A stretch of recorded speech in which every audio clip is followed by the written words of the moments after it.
Guys, me again, your girl, Clarice Javier. So, for today's video, ipapakita ko sa inyo or ililibot ko kayo sa aming munting ng farm. So, ang pangalan ng farm namin ay Queen's Chicken Farm. So, why Queen's Chicken Farm? Syempre, kami ay mga babae sa farm na ito. So, ang mga kasama ko dito ay hindi ko sila kasama ngayon na, papakilala ko lang sila sa inyo. Ang mga kasama ko dito ay si Sarah Jane Liberato, Marife Javier, yung aking camera woman ngayon. Then si Ivy Jane Wandasan and Shara May Grabe. So, 5 kaming nagmamanage ng farm na ito. So, ano pang hinihintay nyo? Arat!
Meron pala kayo mga bisita sa aming munting farm.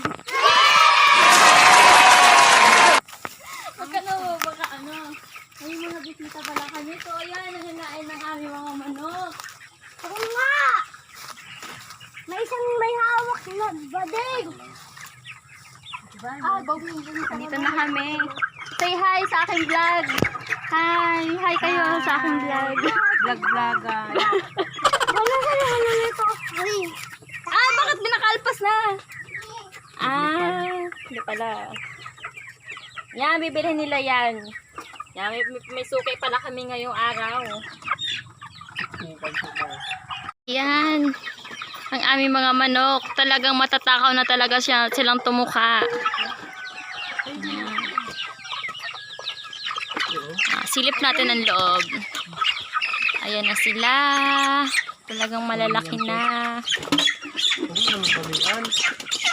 Baka ibalik na dito. Yan.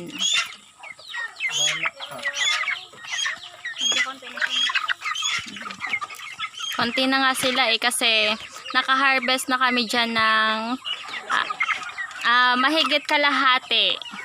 May naibenta na rin kami. So, ang kitaan namin ngayon dyan sa aming mga manok na yan ay ibibili ulit namin ang aming panibagong sisiyo.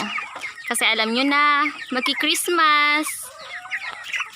Alam naman natin maghahanap ng mga manok.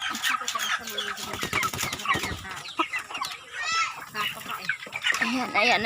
Iano natin ang ating mga matatakaw na manok.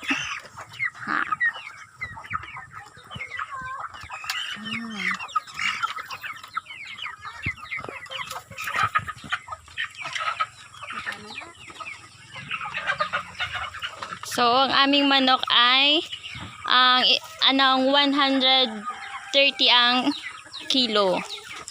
130 per kilo. So, na isa hanggang sa 2 kilo na mahigit yan. Kasi sobrang malalaki na sila.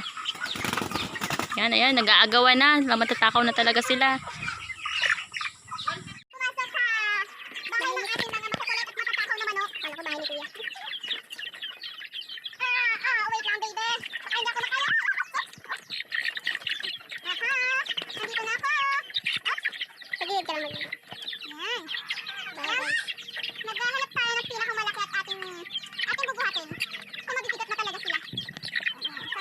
Tala, hindi mo istorbo. Tatakaw nyo. Uy, ikaw pala pinakamalaki. Pero, kahit ganyan, mabigat-bigat na siya. Tatakaw rin yun. Bansot. Baka naman sa bansot. Aray.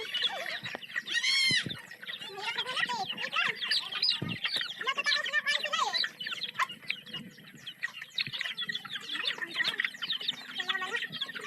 Hindi ko na ma-istorbo guys. Hindi. Ito na lang. Oh no! Tagalakin mo naman manok. Nasa ilang kilo kaya ito? Isat kalahati no? Bigat-bigat na siya eh. Ano na? Ilang kilo ka na? Bakit? Sasakin mo na kakakain mo ako? Bye. So ito yung aming kainuman. Ubos na ubos. Matutaka din sila uminom. Guys, isalagin namin yung mamaya. Ito meron pa naman. So ayan. Magpapakain tayo. Maglalagay tayo ng pakain dito. Ayan. Wait lang. Baka tayo magdagasa. Ayan. Talaga naman. Tagatakaw. Sabi tahan na kayo magkaano eh. Huwag kayo masyadong matakaw. Bubo. Dito na lang sa kabila. Sabi mo na ito. Ba't dito sa kabila? Hindi ako binibig yun. Ayan na. Ayan guys. Tatakaw talaga sila. Doon sila mag-aagawan. Lahat mo guys.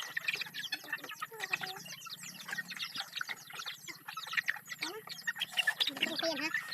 Wait lang. Lalagyan ko muna. Ito. Mag-agawan tayo eh. Mamaya na sinabi. Huwag matakaw. Wait lang. Maglalagay tayo. Wait na. Ang nga pala guys, ang manok pala namin ay nasa na siya. 30 days na siya. Till now, 30 days na nga. Diba? Nakikita nyo naman kung gaano na sila kalalaki at katatakaw. Tapos, anin ko nga pala sa inyo, ito nga palang kanilang mga dumi, hindi siya gaanong nangangamoy kasi meron siyang nilalagyan namin sila ng kusot. Alam niyo naman 'di ba yung kusot? So, 'yun ang nilalagay namin para hindi makasagabal sa bahay. Sa may bahay itong dumi ng aming manok. So, ayun na lang guys. Hanggang dito na lang. So, update na lang namin ulit kayo sa susunod na kung anong kinahinatnan ulit namin ng aming farm na ito. So, keep safe na lang. Don't forget to like and subscribe. So, bye-bye.